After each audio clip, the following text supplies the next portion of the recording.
وہ سیدھے ہاتھ کو کہتے تھے یہ حملہ کرنے کے لیے، اینڈ سیکنڈ ہاتھ جو ہے وہ ڈیفینس کے لیے۔ تو اللہ سبحانہ تعالیٰ نے یہاں پہ بتا دیا کہ اب نہ تو یہ رسول اللہ صلی اللہ علیہ وسلم پر حملہ کرے گا اور نہ ہی یہ اپنے آپ کو ڈیفینس میں مطلب ڈیفینڈ کر سکے گا۔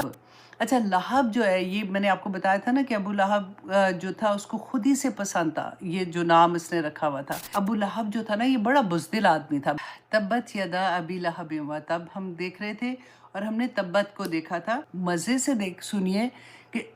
اللہ سبحانہ تعالیٰ نے یہاں پہ انقطاع کا لفظ نہیں استعمال کیا، ہلاک کا لفظ نہیں استعمال کیا۔ تو تبت کہتے ہیں کہ ایسی موت کو جو کسی چیز کو ڈسٹروائے کرتا ہے نا کوئی چیز، تو وہ سلولی ڈسٹروائے کرنا کسی چیز کو، آہستہ آہستہ آہستہ آہستہ کوئی چیز ڈسٹروائے ہو جاتی ہے۔ تو جب یہ سورہ نازل ہو رہی تھی ان کی تو یہ لینگویج تھی، دے نو کہ اللہ سبحانہ تعالیٰ یہاں پہ کیا کہہ رہے ہیں، اور صحابہ کو تو رسول اللہ کو تو پتہ تھا، ایون ابو لہب کو بھی پتہ تھا کہ یہ کیا ہے، لیکن اس کو وہ بلیو نہیں کر رہا تھا نا۔ تو یہاں پہ اللہ سبحانہ تعالیٰ نے پہلے سے ہی بتا دیا تھا کہ اس کی موت جو آئے گی وہ کیسے آئے گی، سلو والی ہوتی ہے نا، جیسے وہ ویسے مرے گا۔ اچھا، ایسا نہیں ہوگا کہ فوراً مر جائے گا، کیونکہ ہلاک کا جو آتا ہے نا، کسی کو جیسے گولی مارے تو ایک دم سے کوئی مر جائے، اس کے لیے ہلاکت کا لفظ آتا ہے۔ انقطاع ہم پڑھتے ہیں قرآن میں، آپ پڑھیں گے یہ بھی لفظ، تو وہ آتا ہے مطلب ریگولر جیسے مرنے کے لیے، لیکن قطع ہوتا ہے ٹکڑے ٹکڑے کر کے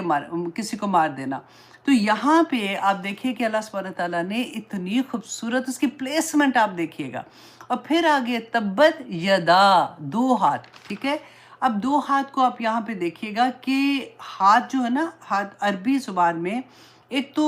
عزت کی نشانی سمجھے جاتے ہیں، وہ لوگ سمجھتے ہیں، یہاں پہ اللہ سبحانہ تعالیٰ نے تبت یدا کہہ کے ایک بددعا کے طرح سے اس کو لیا کہ دیکھو تمہارے دونوں ہاتھ، دیکھیں ہم جیسے کہتے ہیں نا قرآن میں آتا ہے کہ بینہ یدئی، کہ دونوں ہاتھوں کے درمیان، تو جب آپ دونوں ہاتھ ایسے کرتے ہو تو اندر بیچ میں کون ہوتا ہے؟ اپنا سیلف ہوتا ہے نا، اپنا آپ ہوتا ہے۔ تو یہاں پہ اللہ سبحانہ تعالیٰ نے یدا کا جو لفظ استعمال کیا کہ تم پورے کا پورا اس کی جو ذات ہے نا وہ ڈسٹروائے ہو جائے گی، پوری کی پوری آہستہ آہستہ ڈسٹروائے ہو جائے گی۔ اور پھر اس کے علاوہ عرب جو تھے نا وہ سیدھے ہاتھ کو کہتے تھے یہ حملہ کرنے کے لیے، اینڈ سیکنڈ ہاتھ جو ہے وہ ڈیفینس کے لیے، وہ جیسے تلوار پکڑتے ہیں اور دوسری شیلڈ نہیں پکڑی ہوتی ہے۔ تو یہاں پہ اللہ سبحانہ تعالیٰ نے، مفسرین نے دیکھے جب ڈگ کیتے ہیں نا اس کے میننگز میں، تو وہ کہاں سے وہ اس کی، میں نے جیسے آپ کو پہلے بھی بتایا تھا کہ تفسیر کوئی نئی نہیں ہوتی ہے، میں آپ کے سامنے اگر تفسیر رکھ رہی ہوں تو وہ آلریڈی ڈن ہے، یا تو اس کی تفسیر قرآن سے ملتی ہے، قرآن میں سے دیکھیں گے، یا رسول اللہ صلی اللہ علیہ وسلم سے کہ ان کے احادیث سے، یا پھر جو مفسرین نے انہی میں سے ڈگ کر کے جو تفسیر بیان کر دی ہے نا، وہاں سے بندہ لیتا ہے کہ اچھا او مائی گاڈ اس کے یہ بھی میننگ ہو سکتے ہیں، او مائی گاڈ اس کا یہ بھی مطلب ہے۔ تو اللہ سبحانہ تعالیٰ نے یہاں پہ بتا دیا کہ اب نہ تو یہ رسول اللہ صلی اللہ علیہ وسلم پر حملہ کرے گا اور نہ ہی یہ اپنے آپ کو ڈیفینس میں مطلب ڈیفینڈ کر سکے گا، اور دونوں ہاتھ اس کے تباہ ہو گئے، مطلب دونوں طرح سے پورے کا پورا یہ تباہ ہو گیا۔ اچھا، دین اور دنیا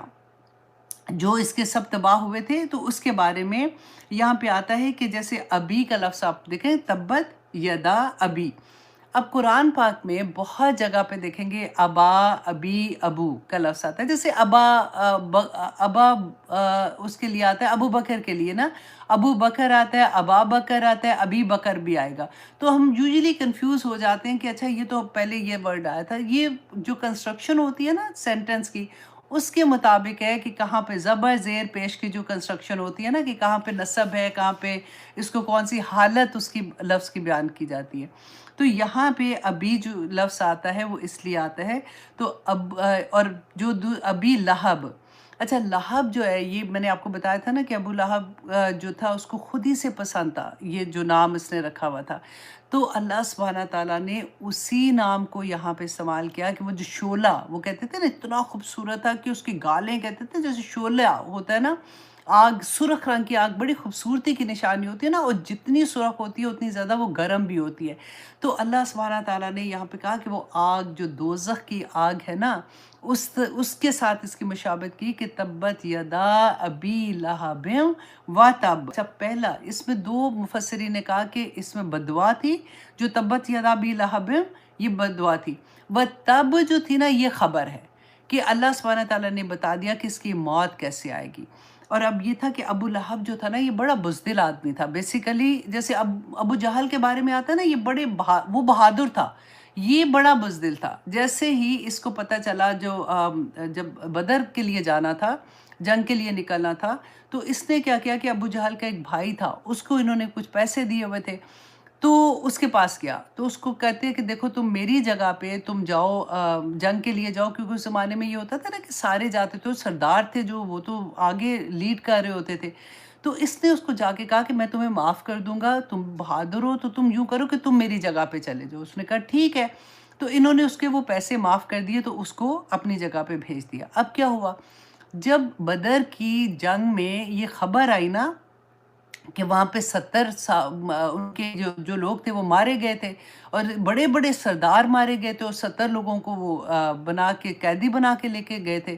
تو جیسے ہی اس کو یہ پتہ چلا نا، تو یہ کیا کہ حضرت عباس جو تھے، رسول اللہ صلی اللہ علیہ وسلم کے چچا تھے، وہ بھی مسلمان نہیں ہوئے تھے،